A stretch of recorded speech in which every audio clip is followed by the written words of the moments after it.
VH1. The stories behind the music. Legends is presented by AT&T. It's all within your reach. Wake up! Some bands think of rock as daytime music. Others consider it a roadmap to the blackest part of the night. The Doors always took their inspiration from the darkness. Led by singer Jim Morrison, the band combined poetry and theater. They investigated places where dreams and nightmares collided. They brought an underground vision to the top of the charts. The Doors are legends. This is their story. Bring on through to the other side. Bring on through to the other side. Bring on through. Bring on through. During the early 1960s, California was a hotbed of rock and roll. The Beach Boys set the tone for a lifestyle of fun, fun, fun. By mid-decade, San Francisco is a haven for the hippies and their smile-on-your-brother attitude. But in Los Angeles, the Doors left flower power to rot on the vine. They looked for truth by moonlight. Separating themselves from hippie values of optimism and community, the Doors created one of rock's most ominous sounds. At the center was Jim Morrison, a film student and aspiring poet. In a theatrical moment, he called himself the Lizard King and told journalists that the Doors were erotic politicians. I think these days, especially in the States, you have to be a politician or an assassin or something to really be a superstar. Like the Stones and the Velvet Underground, the Doors flirted with danger. They stood for investigating the extremes of every situation. We want the world and we want it now. Right, Mama? Now.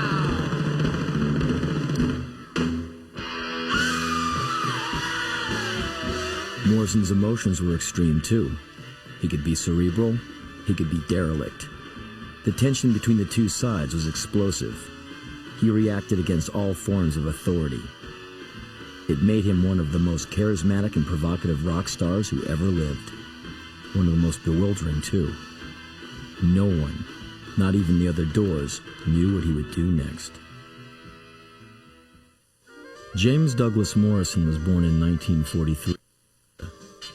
His father, a captain in the Navy, was fighting in World War II when his son was born. Jim's middle name was inspired by General Douglas MacArthur, but the discipline of military life wasn't his destiny. Steve Morrison's duties often kept him away from his children. The family moved frequently. By the time Jim turned 4, they had bounced from Florida to D.C. to New Mexico. He never settled into one particular environment. A chubby kid, Jim had a wild streak. He taunted his siblings, Ann and Andy, and got attention by throwing fits. And when that didn't work, he'd retreat to his books. A favorite subject was reptiles. Life in Albuquerque provided plenty of opportunity to investigate the desert creatures. Young Jim was fascinated by lizards. I'm the Lizard King. I can do anything. As an adult, Morrison told his friends that he had a life-altering experience at the age of 4. While the Morrison family was driving to Santa Fe one day, they came across a crash on the highway. A truck had swerved off the road and into the desert. Several Native Americans had been riding in the back. One died in the crash. Some were thrown from the truck, badly injured. The Morrisons stopped to help, and Jim couldn't take his eyes off the scene. Years later, he said that an Indian spirit took possession of him that day. Indians scattered on Dawn's highway bleeding. Ghosts crowd the young child's fragile eggshell mind. In high school in Virginia, Jim shunned hobbies and sports. He was a class clown who loved the satire of Mad Magazine, but managed to get good grades. An IQ test placed him in the genius range. He investigated philosophy, mysticism, and art. Jack Kerouac's On the Road was a favorite book. Morrison was attracted to an anything-goes kind of freedom. Soon, Nietzsche was also on his reading list. He often rebelled against the middle-class life his family lived. Jim relished the chance to be on his own in college. First, he went to school in Florida, where he read incessantly. He was intrigued by texts that dealt with the psychology of crowds. At one point, Morrison urged some friends to help him start a riot, just to see what the outcome would be. They declined. Against his parents' wishes, he transferred to UCLA to study film. He told his friends that film was where the unconscious part of life was most eloquently expressed. Morrison was taken with two kinds of motion pictures, surrealism and cinema verite. He was fascinated by the difference between sensual dreams and blunt reality. Jim made one film while he was at UCLA. He got a D on it.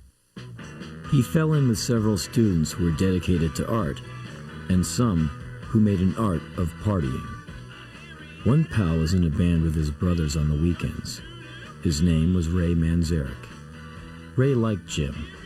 He thought Morrison was witty, devilish, and smart. Manzarek's group, Rick and the Ravens, was a bar band. They did tunes like Louie Louie, and they'd invite fellow students up on stage to sing along. One night at a local bar, Jim joined too, but he was shy and didn't do much more than shake a tambourine.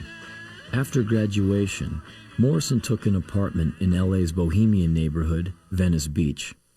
There he read the poems of Rimbaud and wrote his own verse. He told one friend he wanted to start a band. "I never went to concerts," he said, "but I heard in my head a band and singing and an audience." He slept on rooftops near the ocean. He crashed at friends' houses. Morrison was living the poet's life. The afternoon he bumped into Ray Manzarek on the beach changed both of their lives. School was finished. We had nothing to do, and Jim was going to New York. I was going to stay in Los Angeles. And about a month into the summer vacation, who comes walking down the beach but Jim Morrison? And I asked him, "What are you up to, man? I thought you were going to New York." He said, "No, I decided to stay here and write some songs and stuff." I said, "Well, go ahead, sing one of the songs." And then he did Moonlight Drive. And I thought the words are just amazing. Let's swim to the moon. Let's climb through the tide. Penetrate the evening that the city sleeps too high. Let's swim out tonight, love. It's our time to try. Heart beside the ocean on our moonlight drive. Jim needed someone to believe in him and help him set his words to music. He moved in with Ray and began to work on songs. They called themselves The Doors, after Aldous Huxley's book, The Doors of Perception. Huxley's title itself came from William Blake's line, "If the doors of perception were cleansed, everything would appear to man as it is, infinite." At first, the Doors had no drummer. That changed when Manzarek met John Densmore at a meditation class. John was an inventive drummer without a regular gig. He was playing fraternity parties for pocket money when he met the Doors.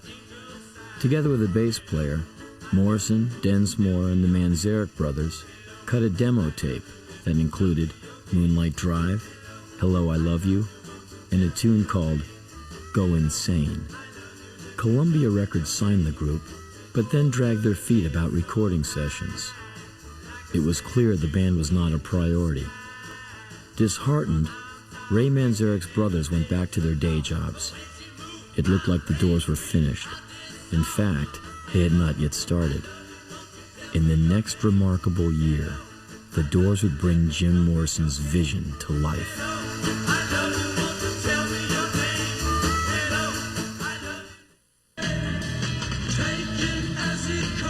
Jim Morrison, Ray Manzarek, and John Densmore wanted to keep the Doors together, but they had lost 2 members and were getting no support from their record company. Densmore said he knew a good guitarist, Robbie Krieger. When I first heard about the Doors, John Densmore, who I'd known in school, was telling me about this group that he was in called the Doors, and they had this wild, crazy guy, Jim Morrison, who was going to be the lead singer, even though he couldn't sing at the time. But I knew that they were going to be good because they had these great songs. The first time Robbie rehearsed with the Doors, he played the snaky, bottleneck guitar lines that are the signature of Moonlight Drive. Everyone knew he was perfect. The Doors were fully formed. Name? Robbie Krieger. Age? 22 years old. Occupation? Guitar. Name? John Densmore. Age? 23. Occupation? Percussionist. Name? Raymond Daniel Manzarek. Age? Born 2/12/39. Occupation? Musician, organist. Name? Jim. Occupation? Some of those who came to hear the Doors rehearse thought they were too weird. Jim went through periods of self-doubt as a singer. Sometimes he would stand off to the side of the stage.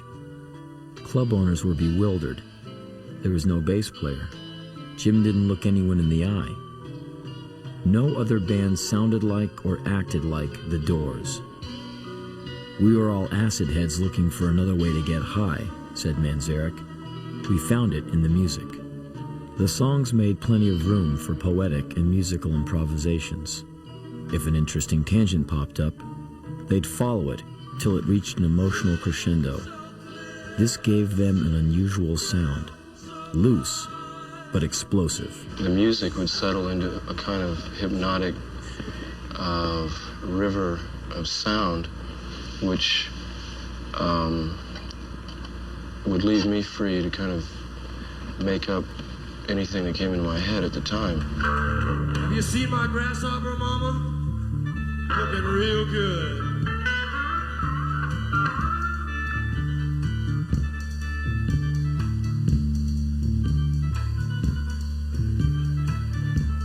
Uh-oh, I blew it. It's a moth. At first, the Doors were considered outsiders on the LA scene, but finally, they got a gig at a cheesy Hollywood club called the London Fog. Jim grew more confident on stage, and his singing improved. His blend of insolence and vulnerability seduced many listeners. Before long, the Doors became the house band at the prestigious Whiskey A Go-Go. Jim's improvised passages included lots of sexual innuendo. Often stoned, he'd hurl himself around stage, writhing with the rhythms.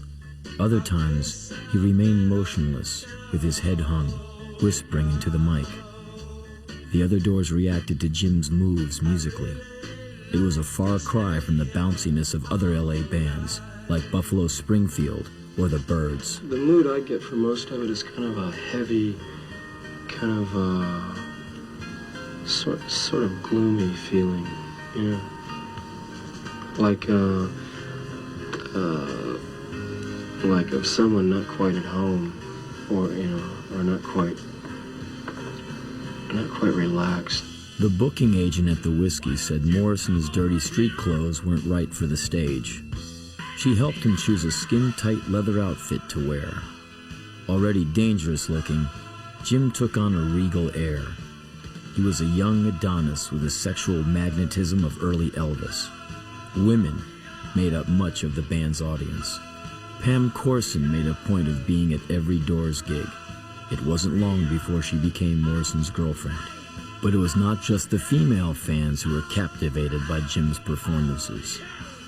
Crowds gathered each night at the Whiskey to see what kind of crazed theatrics Morrison would come up with. One night, filled to the brim with LSD, he produced a defining moment. During The End, a song about a romantic breakup, Jim improvised a new section that had blatant edible references. Father? Yes, son. gonna kill you.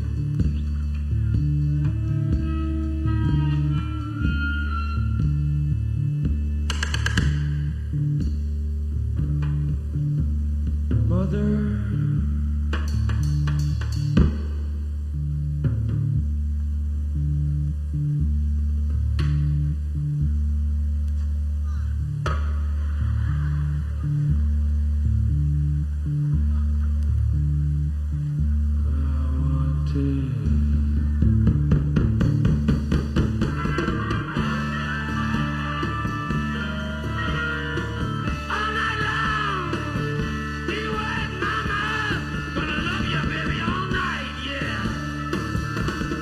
The Doors were fired as soon as they left the stage, but the Sunset Strip buzzed about their performance for weeks.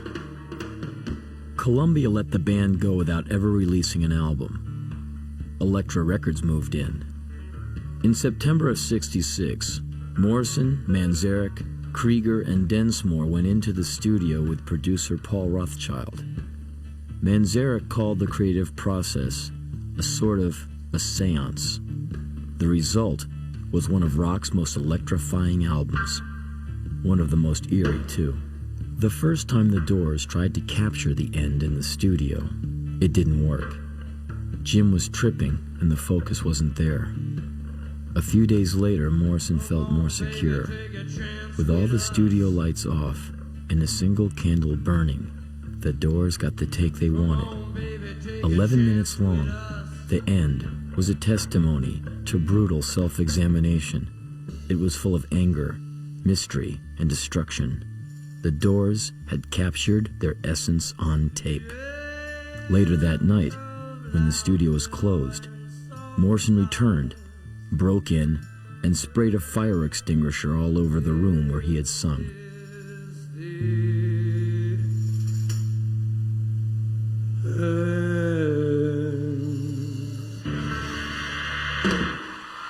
The end gave the Doors the confidence they needed to go further into theatrical territory. They wanted their music to roam through the listener's psyche. What do you hope it would do to its audience? I hope it'll leave them puzzled. Puzzled's a good word. But puzzled at liking you or puzzled at disliking you? That's part of the puzzlement. You know the day destroys the night, night divides the day. Break On Through was the Doors' first single. It was a local hit in LA, but struggled to get on the national charts. Elektra put up a Doors billboard on the Sunset Strip, something that had never been done for rock musicians. It gained the Doors notoriety with the media. In San Francisco, the Doors played the Fillmore Auditorium and Avalon Ballroom. They shared bills with bands as different as the Young Rascals and the Grateful Dead. When they got to New York, the press was waiting for them. Critics heralded the band as a great underground group. The Doors went back to California triumphant. For their second single, Elektra suggested that the Doors release Light My Fire, the first song Robbie Krieger had ever written. At 6 minutes, it was way too long. AM radio wouldn't touch it. The label decided to edit out the organ solo in the middle of the track and tested it on the airwaves. It started to move, and FM stations began playing the uncut version as well. By July of 1967, Light My Fire was the #1 single in the country.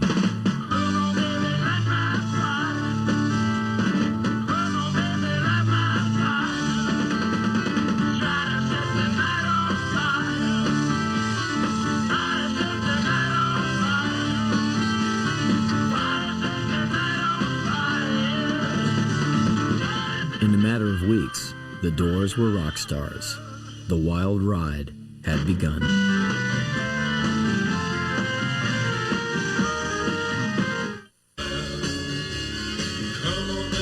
In the middle of 1967, the Doors were a hot new band with a #1 single.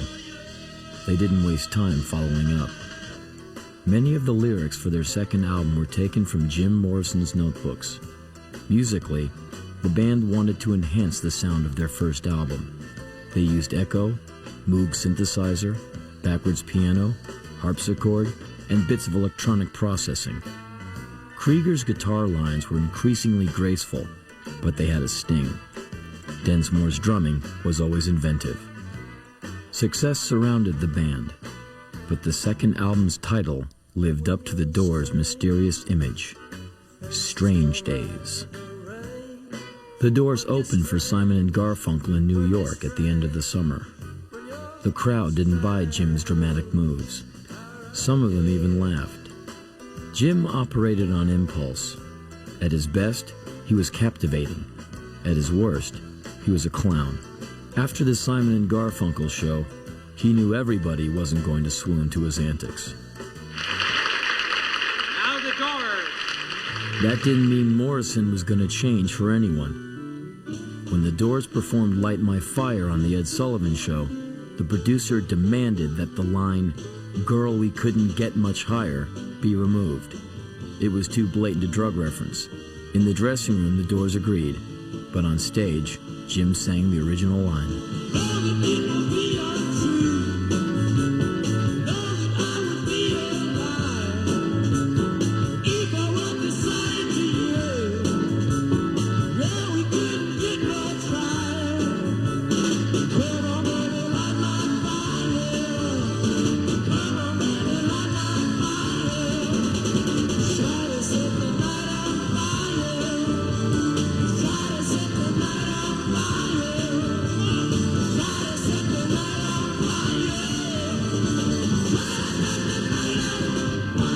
That was their last Sullivan appearance. On stage and off, Morrison's mischief was becoming obnoxious. Drunk and stoned one night, he tried to rip apart the apartment of Elektra's president.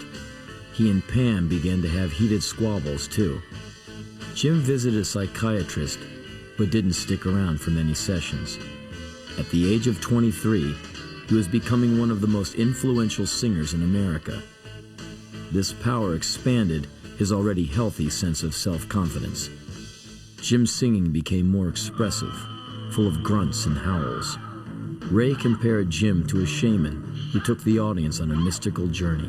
What do you think the role of a rock shaman is in a time of, say, social turmoil? I don't think the shaman, from what I've read, is really too interested in defining his role in society. He's just more interested in pursuing his own fantasies. Morrison said performing for people was like presiding over a crisis situation. He often leapt and fell off the stage. The music and the action became increasingly cathartic. Some writers suggested Jim was possessed.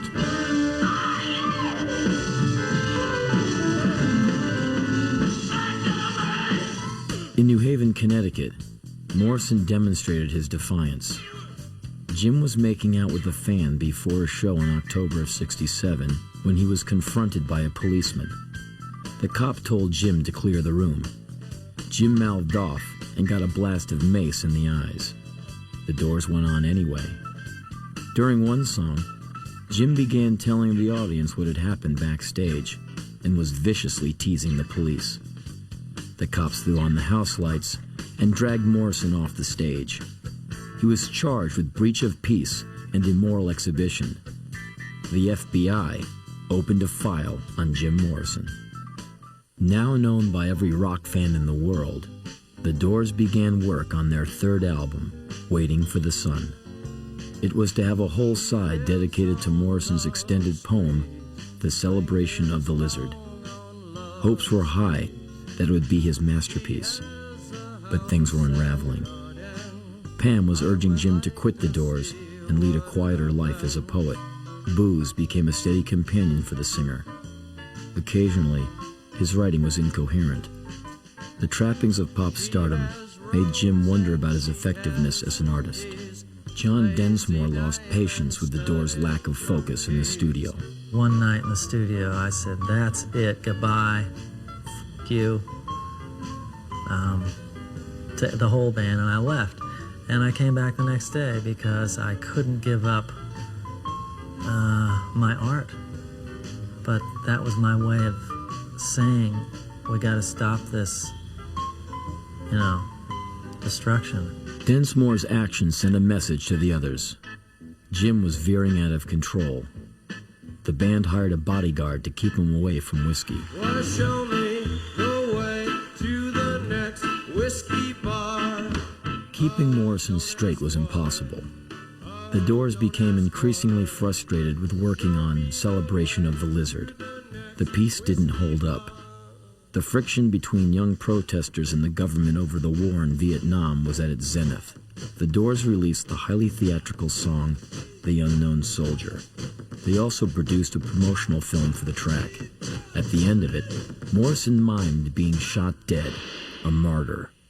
Some radio stations played the song, but many thought it was too controversial or just too strange to be commercial. Do you think you're a political group?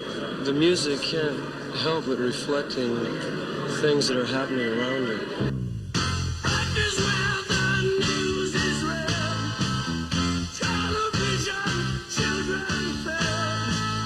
Morrison didn't seem to care about chart success.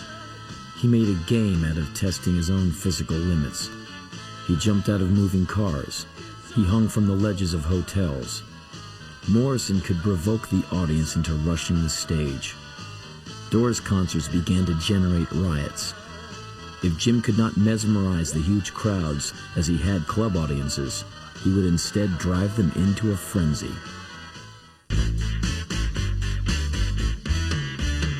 Hello, I love you, won't you tell me your name? Hello, I love you, let me jump in your game. The Doors hadn't had a hit song in the year since Light My Fire. They released Hello, I Love You in June of '68. It was their second #1, but its simplicity caused many fans to wonder about the band's direction. In all honesty, Hello, I Love You was released because we felt it had the best chance on the top 40 charts. Waiting for the Sun came out a few weeks later and went gold quickly. The only thing saved from Celebration of the Lizard was a 4-minute song called Not to Touch the Earth.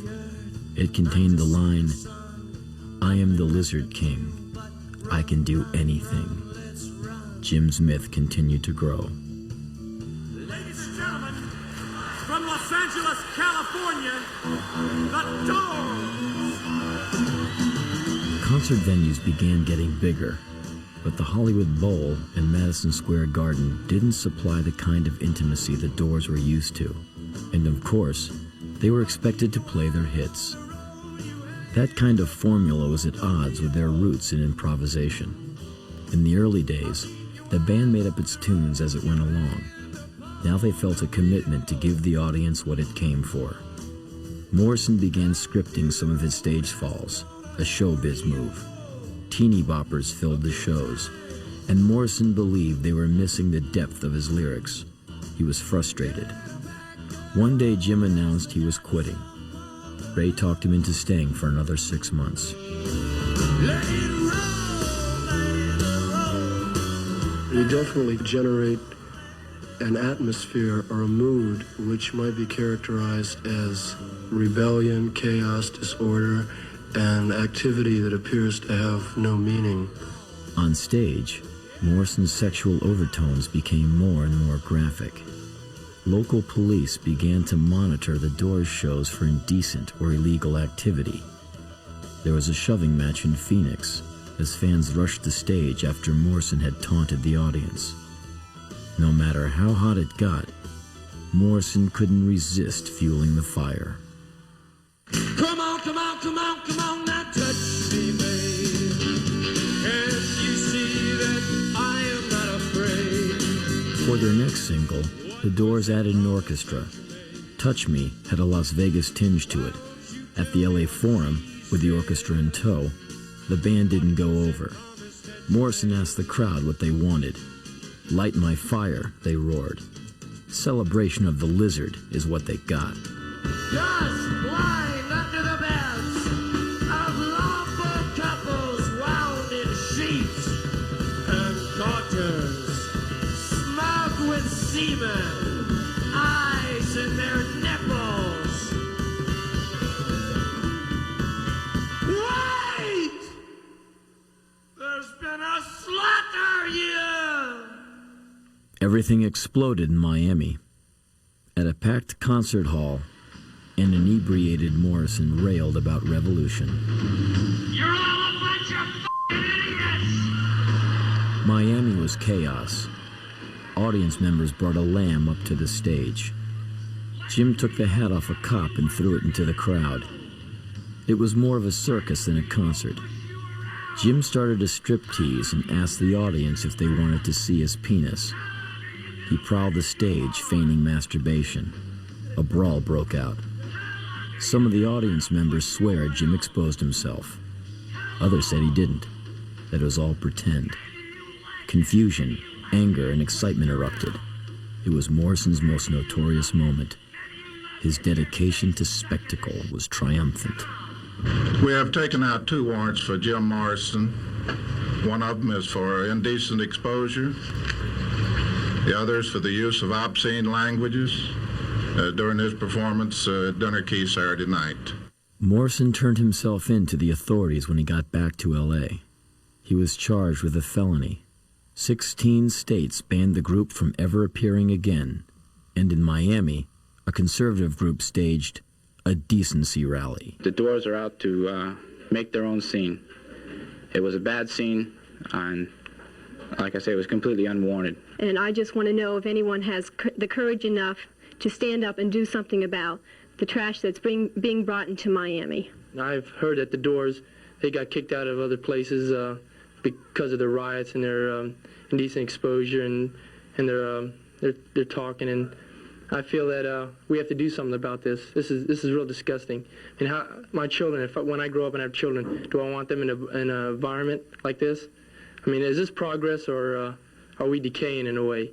In the months following Miami, Jim's constant drinking made him look heavy. He wore a thick beard and sunglasses. The counterculture sex symbol was turning into a haunted recluse. Jim was busted for drunken disorderly conduct in Phoenix after some obnoxious behavior on a plane flight. The charges were dropped when it turned out the stewardess had mistaken one of Jim's rowdy pals for Morrison. Jim's bad reputation was overshadowing the music. As work started on Morrison Hotel, some of the press began calling Jim a has-been. The felony charges were hanging over his head. Jim mumbled to the other Doors that he was having a nervous breakdown. He was 26 years old.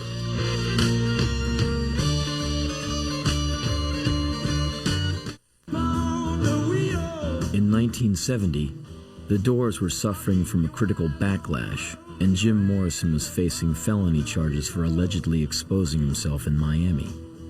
The Doors knew they had to make a musical statement strong enough to silence the doubters. Their new record, Morrison Hotel, was a return to stripped-down rock and roll. It avoided cosmic lyrics and jazz chords. Instead, it featured Bo Diddley rhythms, blues riffs, and lots of Morrison wailing. The cover photo was shot in the Skid Row Hotel in L.A. The picture on the back was of a raunchy bar room. The message was clear. The Doors were dumping their pretenses. The band was concentrating on down and dirty rock. Some of the group's teeny bopper fans drifted away, but the Doors' hardcore audience liked what they heard. As Morrison Hotel was pushing its way up the charts, a book of Jim's poetry was released. The Lords and the New Creatures contained some of his verse from earlier days. As a Doors live record was released, Morrison dwelled on the pending Miami trial. He had cause to be worried. Well, in the realm of art and theater, I do think that there should be complete freedom for the artist and performer. I'm not personally that convinced that nudity is always, a necessary part of, a play or film, but the artist should feel free to use it if he feels like it. Jim hoped the trial would be seen as a fight over freedom of expression. Instead, it turned into a pop culture carnival, with crowds of teenage fans outside the building. Jim took the stand and said he didn't remember if he had actually exposed himself. He was too drunk to recall. The jury decided he had. Though they let him go on some counts, Morrison was convicted on the charge of indecent exposure. He was sentenced to 6 months of hard labor. His lawyers filed an appeal. Toward the end of the trial, Jimi Hendrix and Janis Joplin both died from abuse of drugs and booze. Morrison told some pals, "You're drinking with number 3." Jim was depressed. The wear and tear of drinking and the threat of prison wounded his interest in music making. When they went in to make their next record, the Doors weren't very energetic. Their longtime producer, Paul Rothchild, got frustrated and quit. He said that the new tapes sounded like cocktail jazz. Rothschild's departure shook the Doors and forced them to work harder. Along with their engineer, Bruce Botnick, the band produced themselves. They enjoyed the new freedom. The result was L.A. Woman. It was eloquent in its description of apprehension and fear. Riders on the Storm was a dreamy tale of a serial killer that set the mood for the danger that was lurking ahead. Riders on the storm. Late in December of 1970, Morrison cut a spoken word record of poetry. He showed up at the studio with a bottle and some friends. It was his birthday. For hours he acted out his verse. Poetry was his first love. He was thrilled to finally have the opportunity to document it. Awake. Shake dreams from your hair, my pretty child, my sweet one. Choose the day and choose the sign of your day, the day's divinity. First thing you see. The Doors went off to Dallas and New Orleans to do shows. The first was fine. The second was awful. Drunk and drowsy, Morrison continuously smashed the mic stand into the stage, mumbling to himself.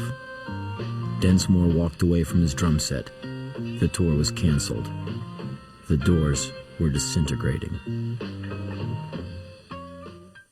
Jim Morrison was burned out and facing jail. The Doors had completed their obligation to Elektra Records.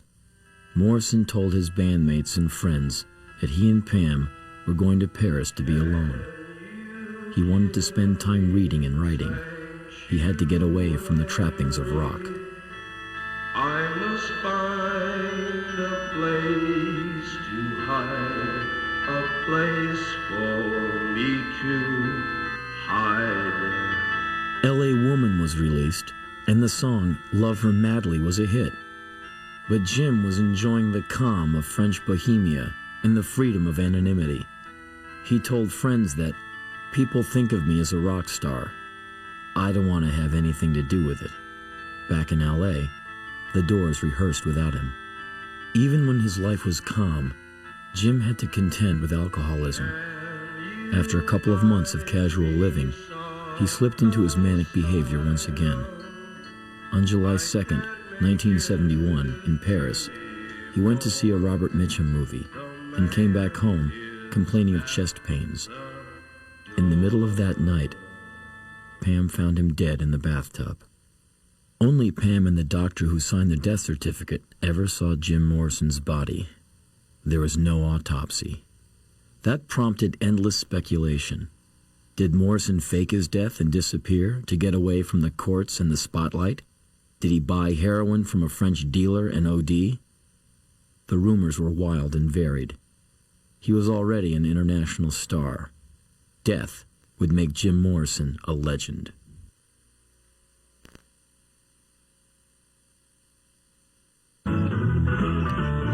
With the death of Jim Morrison, the future of the Doors was uncertain.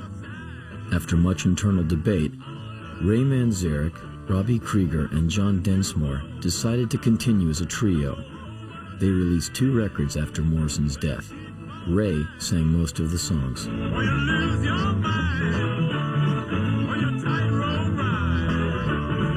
Neither album had much commercial success. They split up in 1973. In April of '74, Pamela Morrison was found dead from a heroin overdose in Los Angeles. The fans who believed Jim was still alive imagined she'd faked her death to join him. In 1978, The Doors created new music and sound collages to go along with the poetry tapes Jim recorded during his 27th birthday session in 1970. They were released by Elektra as an American prayer. The legacy of the Doors continues. In 1979, Francis Ford Coppola used The End to set the mood of horror and devastation in his Vietnam opus, Apocalypse Now. Hollywood also churned out a big screen bio of the band's turbulent career, directed by Oliver Stone. Doors songs became fixtures on classic rock radio. In 1997, Ray, Robbie, and John went into a Los Angeles studio to put music to a newly discovered Morrison song called Orange County Suite.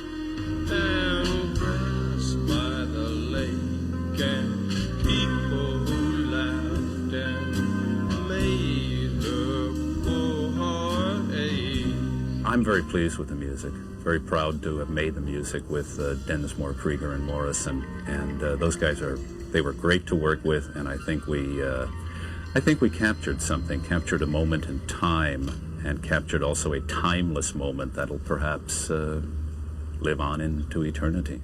Always a friend of mayhem, the Doors interfered with the status quo at every opportunity.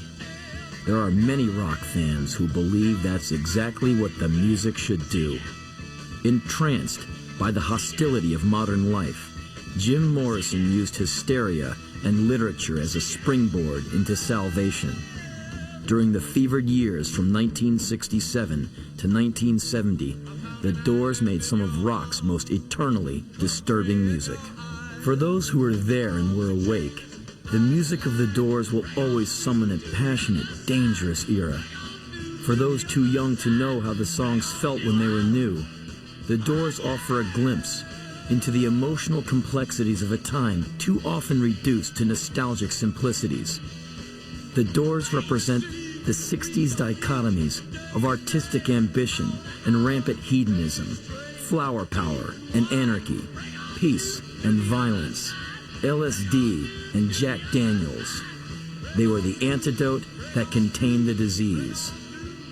They paid a terrible price for going into the unexplored regions, but they brought back incredible stories.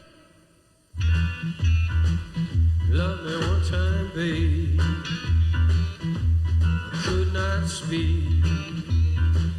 Love me one